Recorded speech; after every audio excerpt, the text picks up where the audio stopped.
அனைவருக்கும் வணக்கம் மக்களே.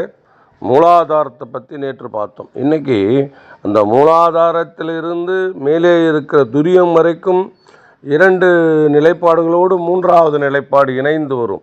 அதுதான் இடா, பிங்களா, சுசுக்னா நாடி. 3 நாடிகள். அதான் சூரியகலை, சந்திரகலை, சூரிய நாடி, சந்திர நாடி இடையிலே செல்வது சுசுக்னா நாடி. இந்த சுசுக்னா நாடி என்பது தான் வெள்ளை நாகம். அதுதான் ஆதிசேஷன். இந்த ஆதிசேஷ பகவான் அந்த சூரிய நாடிக்கும் சந்திர நாடிக்கும் தன்னை மறந்த நிலையிலே இருப்பவர்களுக்கு, சரீரம் இல்லாமல், சரீர புத்தி இல்லாமல் பகவானோட சிந்தனையிலே பகவானே எல்லாம் என்று தியானத்திலே இருப்பவர்களுக்கு, நிஷ்டையிலே இருப்பவர்களுக்கு மூலாதாரத்திலிருந்து அந்த வெள்ளை நாகமுடி வளைந்து வளைந்து வளைந்து வளைந்து வளைந்து துரியம் வரைக்கும் போகும்.